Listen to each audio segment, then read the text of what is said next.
The Florida Boxing Hall of Fame has fathers whose sons and daughters have joined them in the hall. Our next inductee has a rather famous father in the boxing world, but he made his own mark and became one of the best of what he did on his own. He was born on February 18th, 1957. His love for boxing came even before his dad promoted a single fight. His dad provided encouragement for him to find the way that he needed to go, and he did.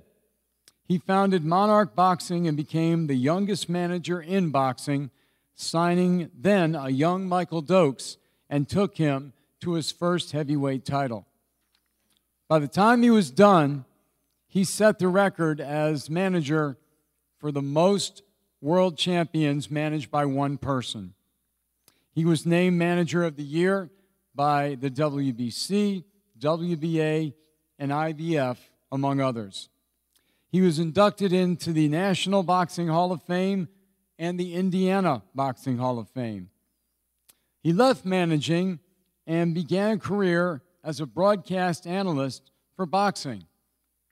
And over the last couple of years, he has joined myself, Hall of Famer Christy Martin, All-Pro defensive lineman Albert Hainsworth, and Atlantic City Boxing Hall of Fame inductee Mark Abrams to form Team DKP under the leadership of Hall of Fame inductee John Mosiunas for all the recent pay-per-view and streaming events.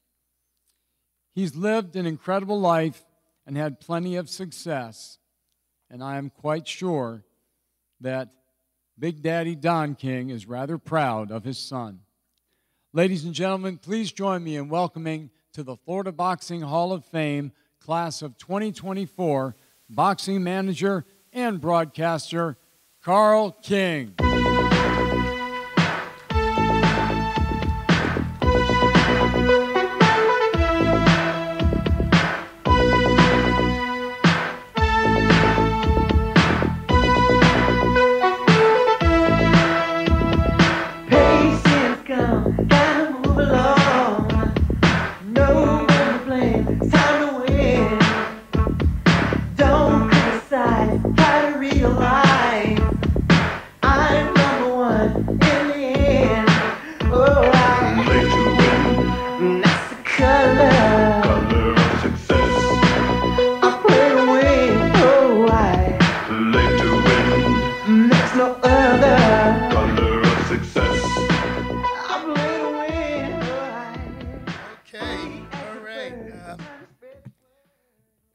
Before I get started, let me just say that I want to give a congratulations to each and every inductee this afternoon for the class of 2024.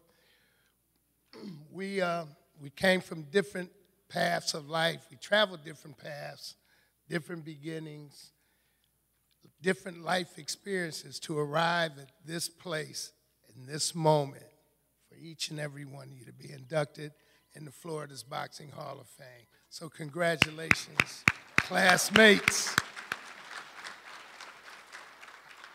There's so many people that I need to thank, but time won't permit, and nor will my memory.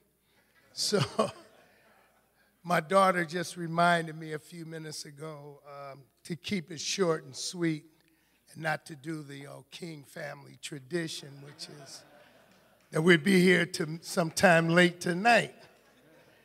So let me start by thanking the Most High God for making all this possible.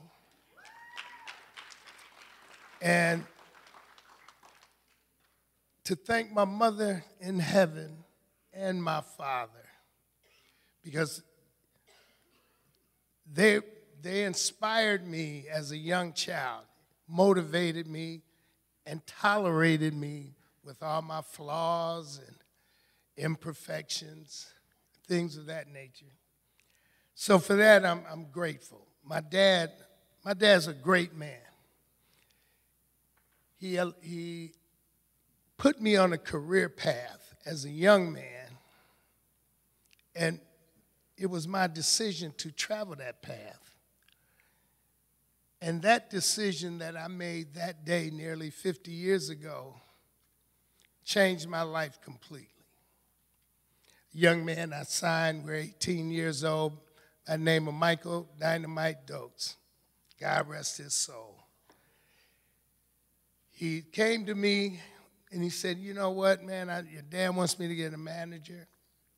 He said, and I think I want you to be my manager. And I'm like, well, Michael, I don't know anything about managing a fighter. He said to me, well, I haven't had a pro fight, so we'll learn together, OJT, on-the-job training. Thus started my journey into the professional ranks of boxing. However, my unofficial journey began long before that. When I was about 8 years old, my dad bought me a pair of boxing gloves. Growing up in the Glenville area, the east side of Cleveland, it was, during those times, it was pretty tough area. So I'm sure he got me the gloves so I could learn to handle myself in those little mean streets of Cleveland. But it also, I came home. There was a summit. It's a famous summit in Cleveland, or the Cleveland Summit, where Jim Brown, Lou Alcindor, now known as Kareem Abdul-Jabbar, Bill Russell, all came to Cleveland to support the then heavyweight champion, Muhammad Ali, for his decision now not to enter into the U.S. Armed Services. On that particular day, Ali came to my home, and he made me a neighborhood hero from that day on.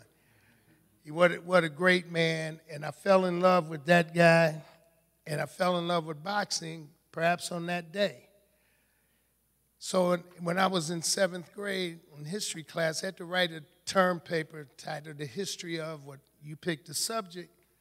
So I picked the history of boxing in the heavyweight division. So I then traced the world's titles from John L. Sullivan right up to, at that particular time, Muhammad Ali and Joe Frazier. That was 1971. That was before my dad ever promoted a fight, before we ever thought about boxing. It was just me and Ali in my mind, and the love for that particular man and what he's done.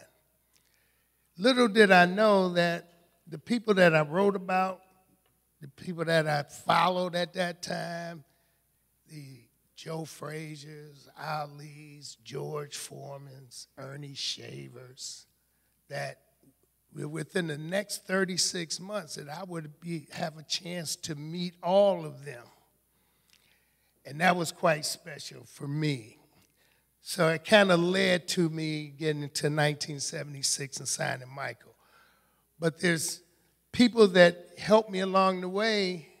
I had mentors. I'm very fortunate to have been surrounded by great people in this great sport of boxing, from promoters, fellow managers, trainers, and of course, the athletes themselves. People like Big Al Braverman, Patty Flood, the Squire, Bill Daly. These guys were my early mentors, and it led on to Duke Durden, Bobby Goodman, Peyton Shear. The list is long and distinguished. But each one of them had a special place in my heart and taught me some life lessons, some good lessons, some bad, and they showed me the ropes and encouraged me to stay the course.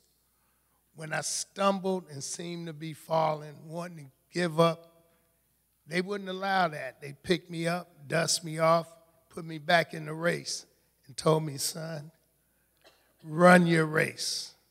Stay the course. That's what I did. And then on June 9th of 1979, it was a celebratory day for me. I just graduated from college at Baldwin Wallace the day before. But on that day, I met my soulmate. I met a young lady that little did I know at the time that I would be serving life.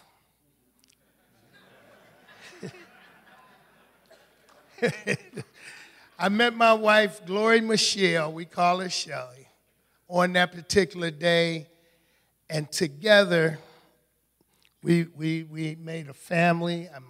A son, John Carl, was unable to be here today. He is with my father, and he's right there at his right arm, right hand all the time. That's a tough, tough job, and I tell him that all the time. That this lady gave me a daughter who happens to be here today. A very special, I'm so proud of her. So very, very proud. Carly, I don't know where you are out here, but I know you're here. And I love you, baby. And my two grandsons, well, her husband Brandon is here, I'm sorry. Brandon Ellis, and my two grandsons, Harlan Ellis, age 4, Emery, age 2. This makes this a very, very special day for me. Probably one of the most memorable ones in my life. But boxing, thank you. Boxing has provided me with the opportunity not only to meet some great people, but to travel the globe, to see the world, and wine and dine with heads of states, presidents. You know, I mean, it's just been a marvelous, marvelous journey. I have been blessed in the sense that I've been on every continent on planet Earth, with the exception of Antarctica, and I believe that's on my bucket list. So I'd just like to say that this sport and the people involved in this sport makes this world a special place.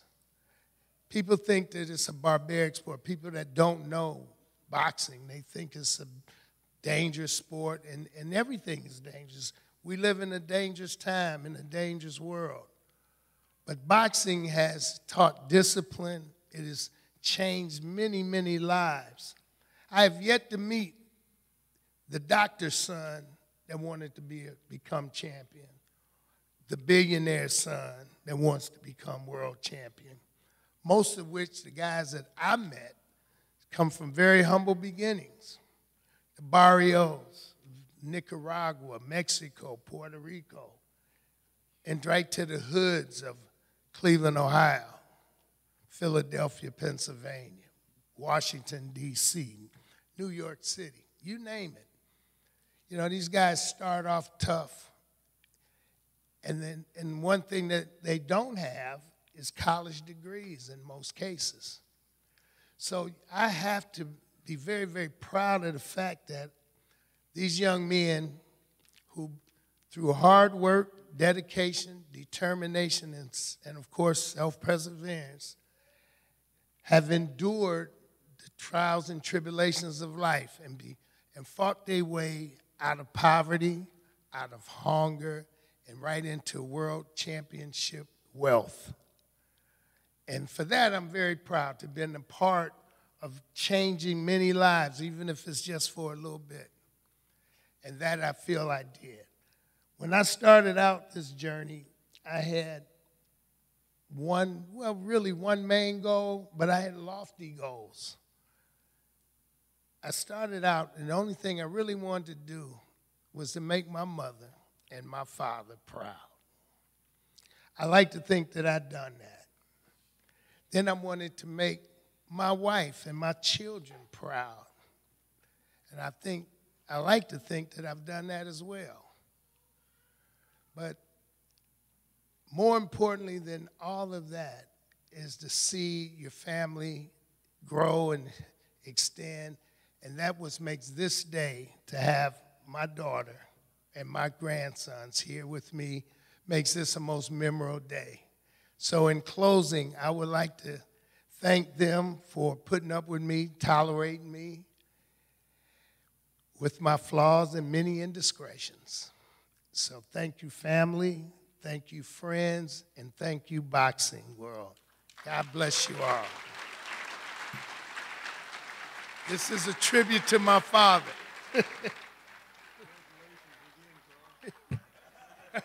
A tribute only in America.